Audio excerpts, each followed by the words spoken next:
Welcome to this week's video. This one is part 4 of lessons on the fundamentals of art: line, tone, shape, colour, texture and composition. Those are the 6 that I've chosen, these 6 fundamentals that I've chosen to concentrate on before going on to the principles in later lessons. In this one, in colour, I wanted to keep it really simple. I'm not going to start talking about how the colours work in relationships with each other in paintings until we get to harmony, balance, the principles later on. This is colour theory at its absolute basic, mixing colours, what are the primary colours, that sort of thing. The first thing we're going to do is look at just straight colour. What is colour? Colour is light bouncing off a surface or going through a transparent surface and entering your eye at a certain wavelength. And each wavelength gives a different colour. It's only within all the wavelengths, it's only a very, very narrow band that actually gives you visual light. But it's when the surface is played with so that the light bounces off at different wavelengths, that's what gives a surface of something a certain colour. I'm going to look at the 3 primaries: red, yellow and blue. And these 3 primaries give all the other colours to a certain extent. You'll understand what I mean, because colour theory, and you may have heard of colour wheels, it depends whereabouts in history you're referencing as to how much information you're going to get from it. In 1666, Isaac Newton put down the first real colour circle with red, orange, yellow, green, blue and I want to say purple, but it's like an indigo violet. Well, I think it was violet. And therein lies the problem already, that 6 segments quickly changed to 7 with indigo and violet. And as you'll see now, that whole process has changed slightly.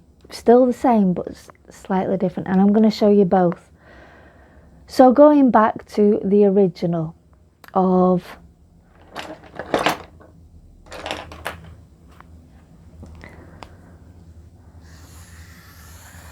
a circle split into 6. And we've got the 3 primary colours: red, yellow and blue. These are actually called just straight yellow, red, and this was called blue. The blues I've used, this was called blue. There's the other half of it. And in this particular set of pastels, not a particularly expensive set, just a nice playing set, they were just classed as the 3 main colours. What I'm going to do now is I'm going to show you the same red, yellow and blue on a quite a simple watercolour. It's a watercolour set. Alright, I want to show you as well, I want to show you with the colours here, because I want you to see how they're mixing actually from the palette onto the paint. It's all very, very well just showing you colour charts that have been pre-organised, but the magic is in when it actually happens on the page. I love this bit. I love all the different colours you can get and what they do with each other. This is the red out of this pot. Now there's another red that looks more orange to me, so I'm going to go with that red for now.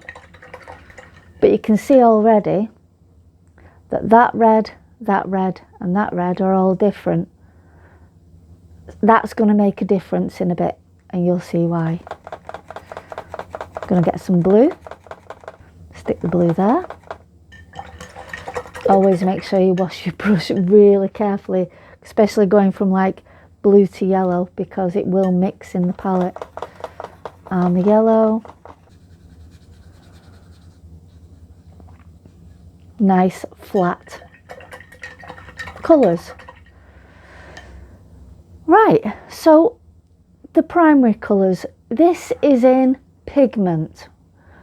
I'm concentrating on how colours mix when you mix a red pigment and a blue pigment, a red pigment and a yellow pigment, a yellow pigment and a blue pigment.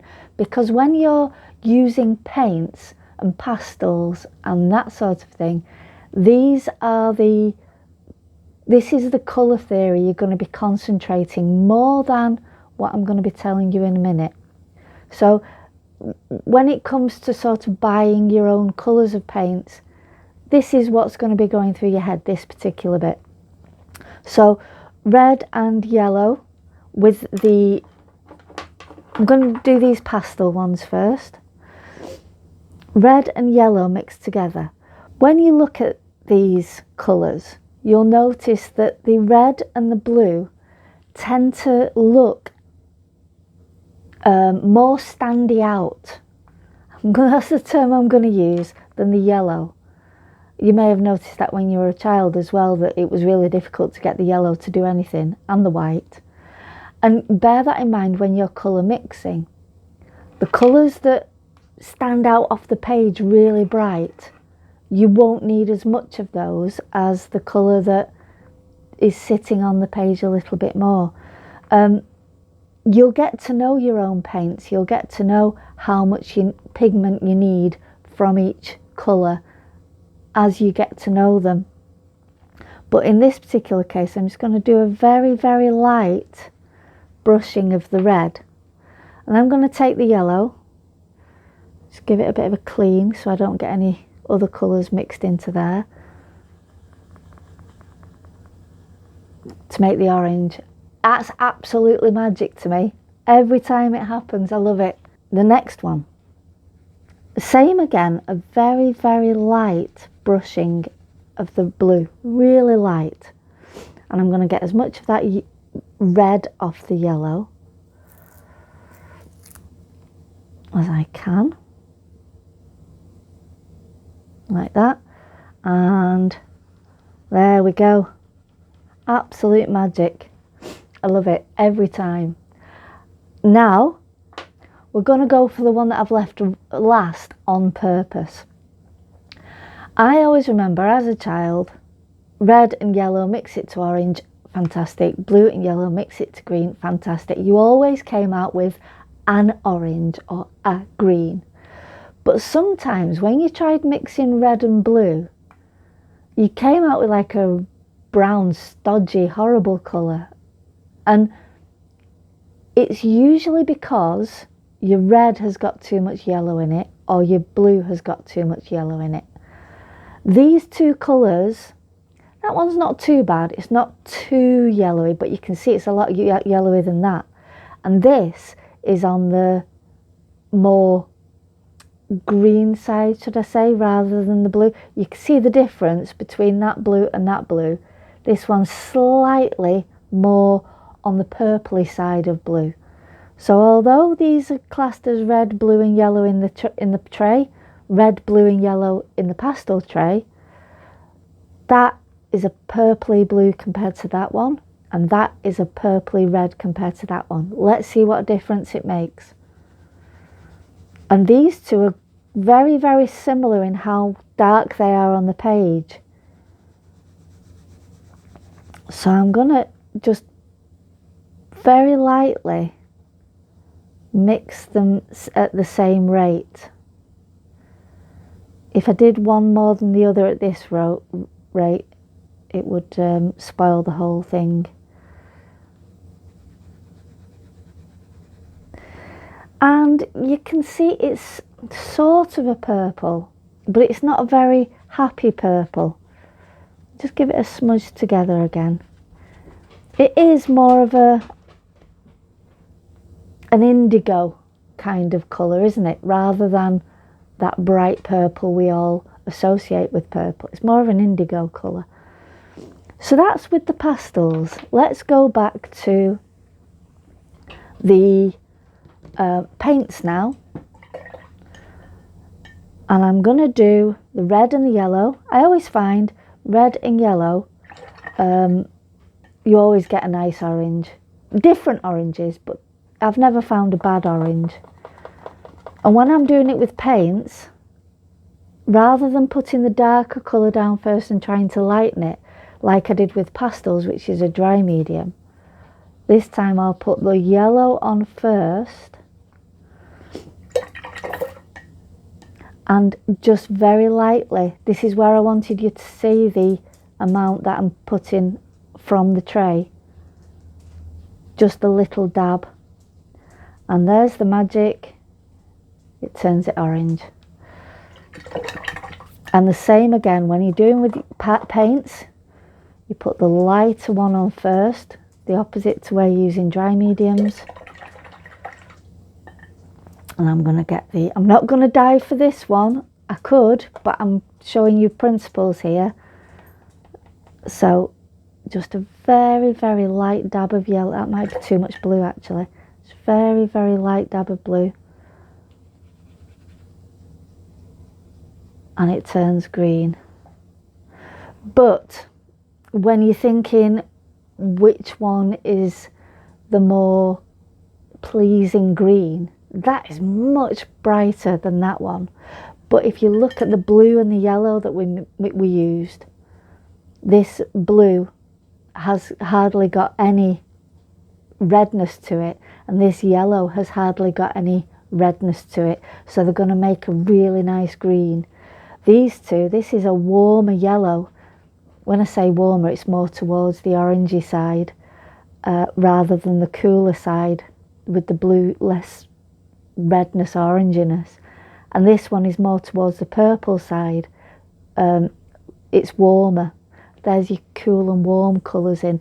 That cool and warm colours, there is a line across, sort of, depending on how much reddy, orangey, yellowy side of things there are. Depends on the colour, but I'll come to that later. So that purpley blue and the orangey yellow give a different green. It's still green, it's a much different green though. Now, here we go. This is set up now for this, where we've got the blue,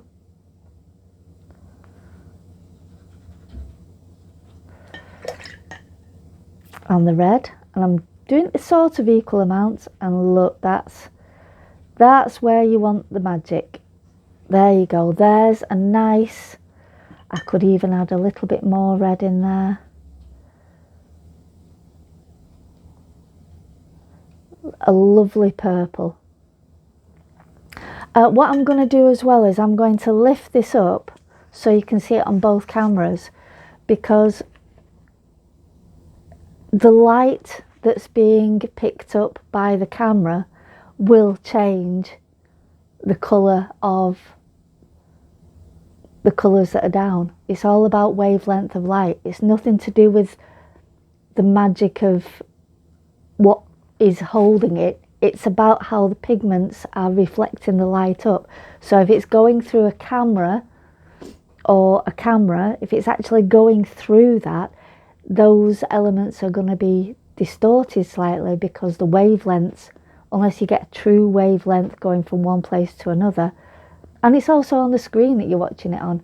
If you watch it on a small rough screen and then a big television HD screen, you're going to get different colours because of the wavelengths. Right, so that is really, really simple colour mixing. What I'm going to do now is talk about these being the primary, these being secondary colours. Purple, orange and green are secondary colours. Then on top of that, you have tertiary colours, where you have colours that are in between. Purple and red in here, red and orange in here, and I'll quickly do those.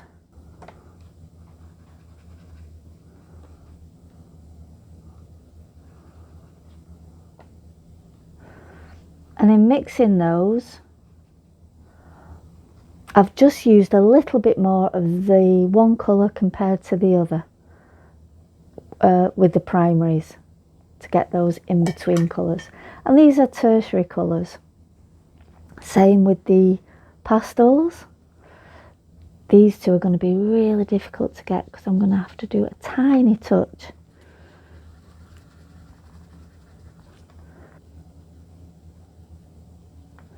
There we go. So these are the tertiary colours that I've got when I started with those three primary colours compared to those three primary colours. So it really depends on which primary colours you're starting with. So Isaac Newton was right in 1666 with coming up with this idea, but he didn't get it quite spot on. Science has improved. Before we do anything else, there is one thing I want to touch on, and that is the colour brown. Brown is mixed. You can get a really safe brown if you mix orange and black. Really safe. But if you want to play around with your browns and get different browns and really understand your paint colours, whichever set that you're using, start playing around this way. Red on this side.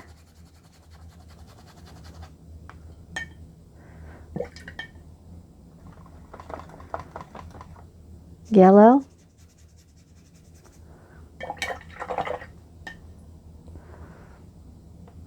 And blue. The reason I'm using the paints is because if I started using the pastels on this, I think the red and blue in the pastels would make this an absolute nightmare. Red, yellow and blue. On the opposite side, we're going to put on the contrasting or complementary colour. And that is the colour that's opposite it on the colour wheel. So we have the opposite of red would be green. The opposite of purple is yellow. The opposite of blue is orange. Opposites, contrasting, complementary. Okay. I'm not going to try mixing the green. I'm going to use a straight green out of the pot, because you're going to be having greens in your paint, so you might as well see how they work and play around with them. In fact, what I'm going to do is I'm going to use both of those. I'll put that one there as well. We can see the difference. Yellow, the opposite is purple. I do have quite a nice dark purple here, so just for the sake of keeping it all nice and sensible. Oh no, that's like an indigo purple, indigo blue. It looked purple for a minute. So I'm going to mix that with a bit of the red to get that nice purple there. It's very dark, isn't it? Which is something we're going to come on to in a bit. And then blue and orange. And for the orange, I'm going to use this one. Okay, so what we can do now is mix red with the different greens to get different browns.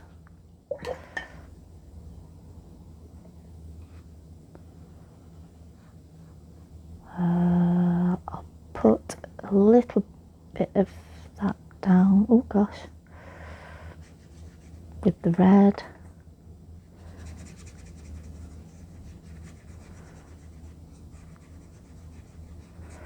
And then start adding the yellow.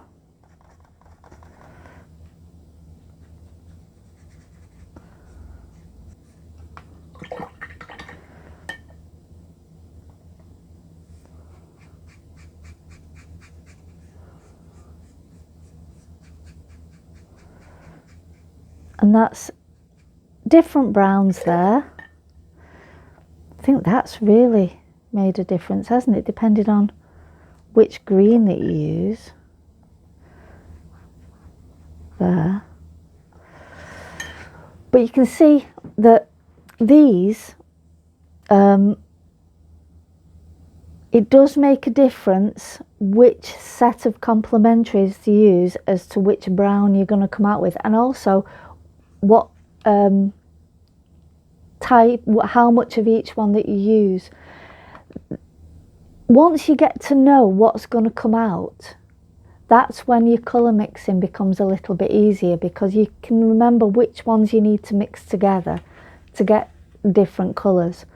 So we've got primaries, red, yellow and blue, secondaries, orange, green and purple, and then tertiaries, when you mix them all together, these ones.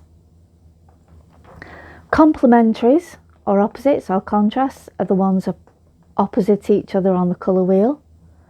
And then if you mix those together, you get the browns. What we're talking about here is hue. We're talking about what the colour actually is, the hue of the colour, the actual name of it. You may find if you're buying colours, and I've got some here, things like cadmium yellow hue,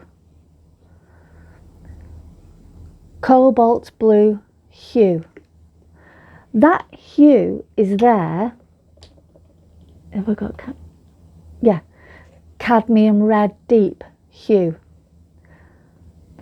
The reason for that is a lot of colours in history have been made from, well, all colours originally were from materials ground up, mixed together, so and chemicals added, so that the wavelength hitting that pigment was the right wavelength for the colour.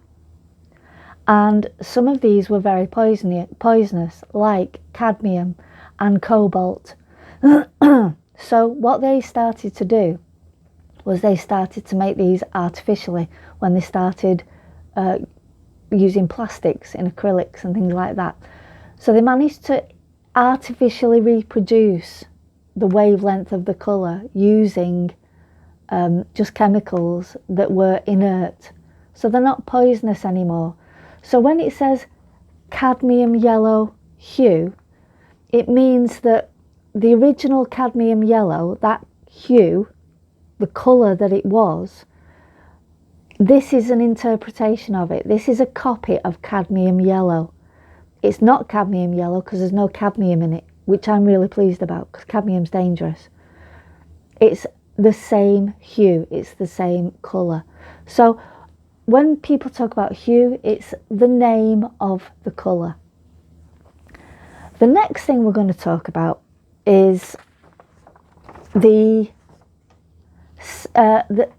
value of a colour. Value is how light or dark is something is. We're now talking about colour and tone. Colour and tone together. So if I were to do this with using paints, I think I'll use the blue actually, because blue's easier to get lighter and darker.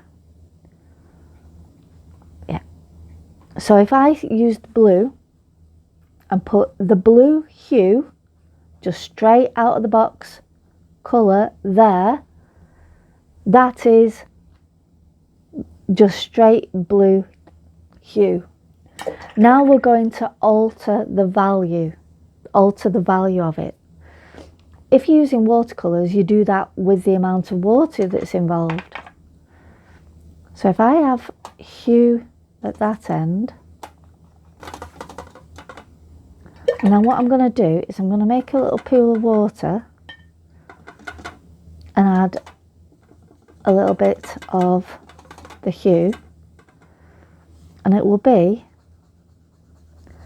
a lighter colour. It's still the same hue, it's a different value. If I then make another pool of water and take some of this, I've made another value. That is a very, very light value, but exactly the same hue.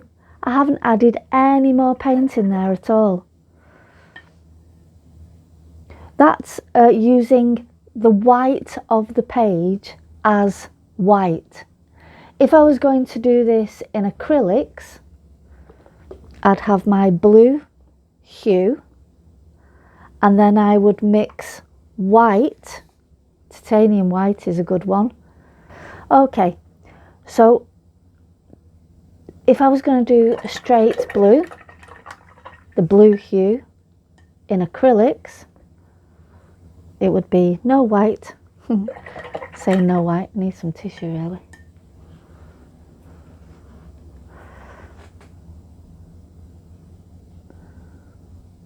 That is just the straight hue.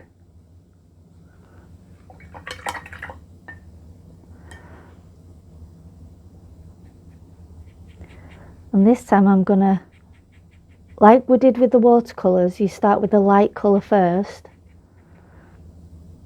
and add, and it really does change it very, very quickly to get a lighter hue, not a lighter hue, a lighter value.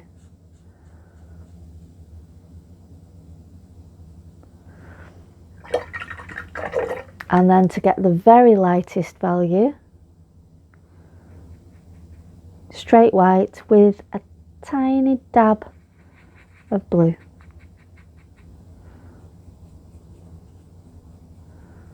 As you can see, it doesn't take much to turn that.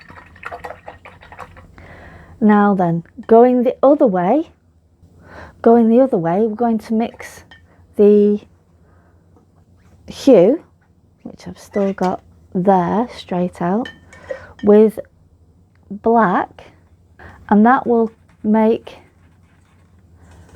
a straight blue hue a darker value. So taking the blue with just a little bit of that, and you'll get a darker value. And then blue with, and don't forget I've also got the white of the page coming through here as well, so this isn't a real true representation. More black,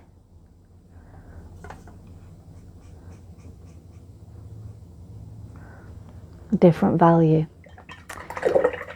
Let's go back to the acrylics. Now I don't usually use black in my paintings. I don't like it because it gets rid of, it messes with your hues and messes with the saturation, which is the next one we're going to talk about. But I like quite bright saturation colours. So there's a bit of black. We're not going to need much. I have this for some graphic work that I need, and outlining paint, you know, going around the edges of paintings, on the actual edge of the canvas. But I don't use black in the actual paintings. I tend to use burnt umber or raw umber mixed with ultramarine as my darkest value. Right, so blue with a little bit of black. Doesn't take much to turn that.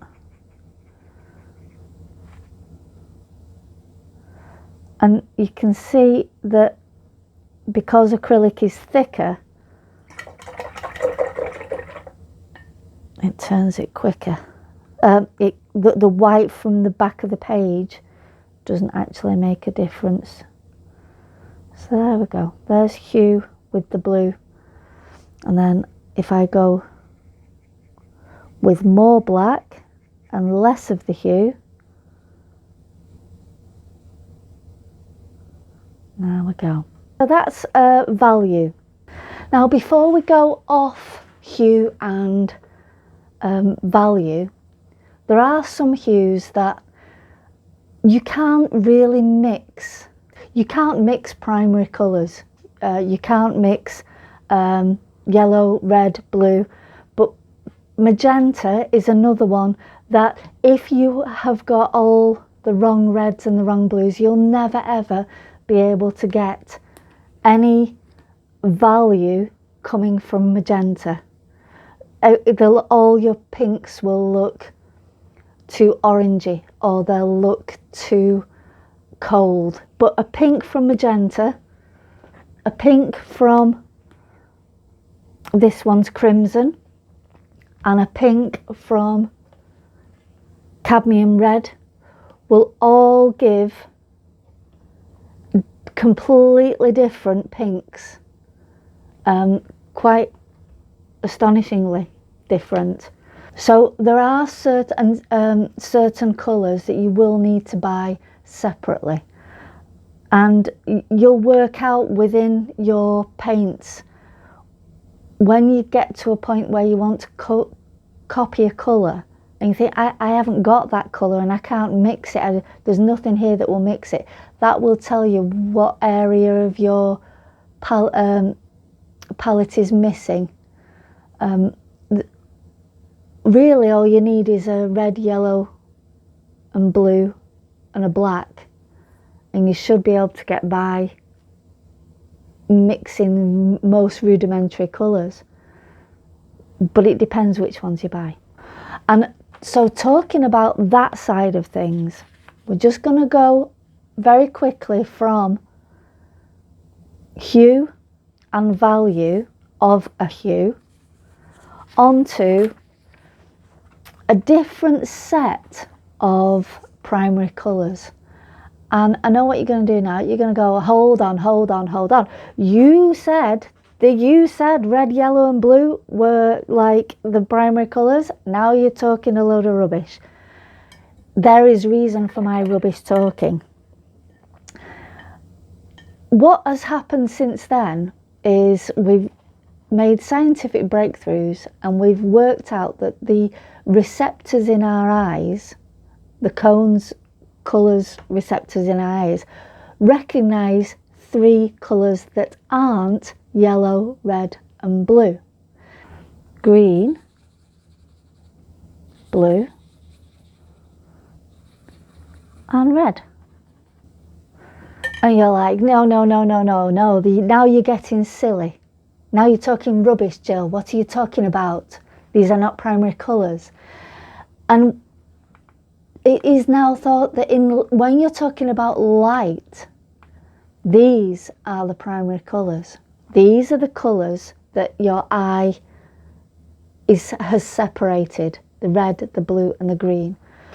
When you start looking at television screens, especially the old-fashioned television screens, it wasn't red, yellow and blue, the primary colours that we mix in pigments. In light, it's green, blue and red, RGB colours.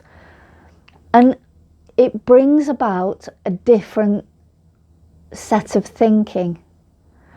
What I want you to do is I want you to remember this section of the pigment primary colours. That's really all you need, because this bit, the red, blue and green, goes on from the light into your eye anyway. I'll show you why. In the light primary colours, green and blue mixed together make cyan.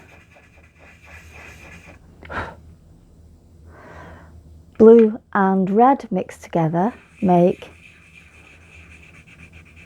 magenta. And red and green mixed together make yellow. And you're thinking, well, hold on, Jill, hold on. You've just told us red and green make brown. That's what you've just said here.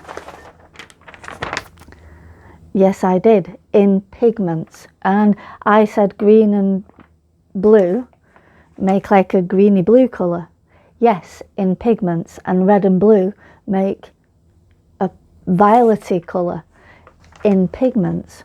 But in light, in pure light being shone into your face, this is what happens. These are the colours. So these are the colours you see coming out of a television screen.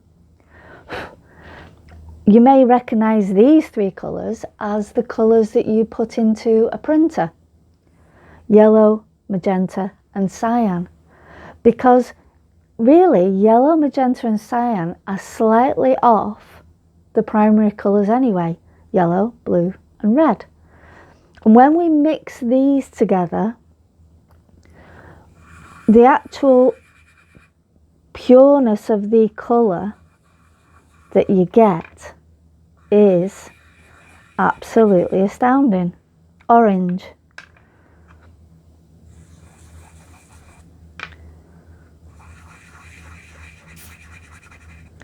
green,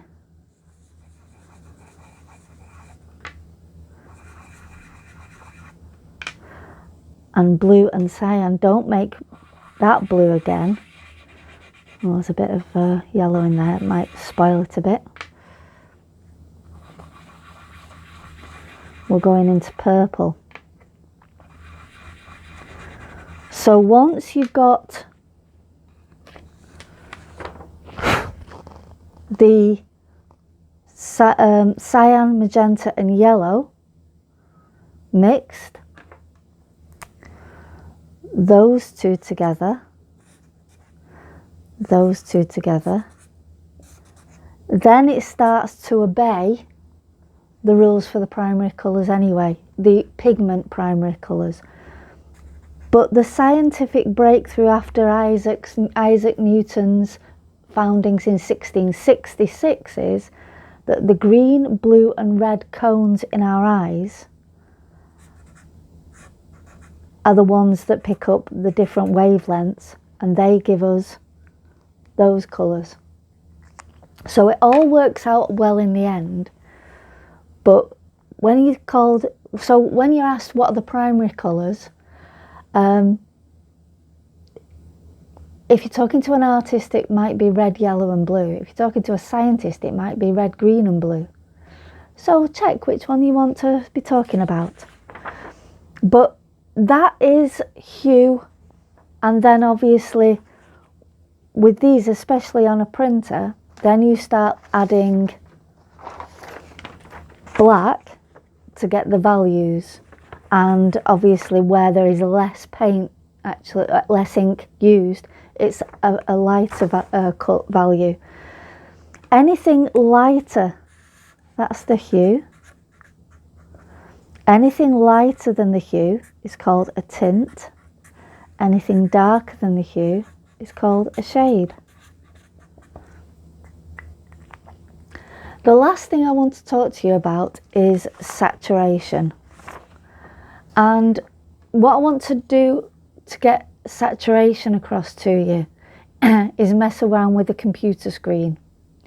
And I'm going to show you these two in grayscale, like this. Automatically you can see all the colours disappeared, and we're left with almost a tone. It is almost a tone, but it's either a tone that is light, like here, or a tone that is dark, like here. All the hue has been taken away and we're left with greys. So when you're talking about saturation, and putting the edges of my sheets in the paint, when you're talking about saturation, it's how far from hue towards grey do you want to go. That's all very well with It's all very well with a camera, but what about with paint?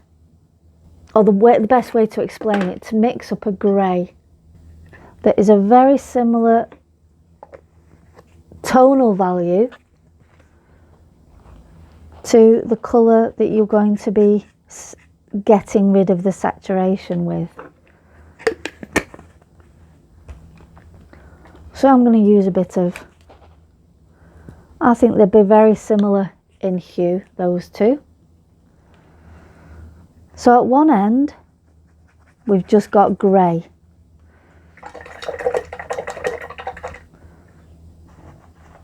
And at the other end we've got yellow. Here, if we take a bit of the yellow and add a little bit of that grey, it's a less saturated yellow. Then if we add a little bit more of the grey,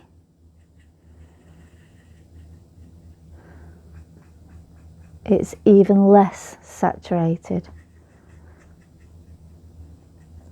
And when we get mostly grey with a hint of yellow, it's very low saturated. If I then turn this to grey, you should be able to see that it's actually very similar. Get rid of that again. I didn't test it, so it might not be accurately accurate, but you can see that a yellow hue, once you start to add the same tone but just a grey of the same tone, takes the saturation out. Where might you ask this? You're saying, we can use this in landscapes. You can use this in landscapes to get depth. You can use this when you're trying to get one thing to sit behind another. Things in the foreground, you'll use a brighter hue. Things that you want to stand out, a brighter hue. But that's all getting onto the principles of art. All I'm doing is sticking with the fundamentals, and that's where we're going to stop. We've talked about primaries, secondaries, and mixing colours. Primaries, secondaries, and mixing them. We've talked about mixing browns. We've talked about the values of colour, going from a tint to a shade. We've talked about light colour theory, yellow, cyan and magenta come from. And we've talked about saturation, how much hue is actually in the colour. Hopefully that will give you some idea on where to look when you start to buy your paints. Don't forget that when you're buying traditional named paints like the browns, burnt sienna, burnt umber, these are colours of areas where they came from, or the materials that they're made from, resins, rocks, all that sort of thing, oxides, ochre, ochres are ground up dirt basically. So all these colours from materials, and they get the name from the material or from an area that it was found. So get to know how your colours all work together. What I'm going to end on really is the warm and cold side of the equation when it comes to colour. And when things have more of a blue tinge to them, you're going to get cooler colours coming out. When things have got a warmer tinge to them, it's going to have warmer colours coming out. So these have got more yellow in them, so they'll come out warmer. These have got more blue in them, so they'll come up out cooler. That's pretty much a rule of thumb. If it's got more blue in, it's going to be cooler. If it's got more yellow, some colours you could say a bit more orangey, but if that's the case, it's going to be warmer. So that's something to bear in mind when you're actually buying paints as well. So I hope that's been useful. I haven't even touched on relationships between colours, because that's going to be in the principles in harmony and balance and things like that. That's for another lesson. Don't worry about that. This is the absolute basics of colour. So I hope it's been useful, and there's only one thing left, and that's questions and answers. Questions and answers. Okay, today's questions and answers is from Dylan. 2 questions that are related, so I'm going to answer both of them. The first is relating to the colour that we've just done, and that is, what was the blue that was used in frescoes, and where did it come from? Well, these stones give you a good indication of the answer. It's a stone called lapis lazuli, and it was ground up and used as a pigment in the frescoes.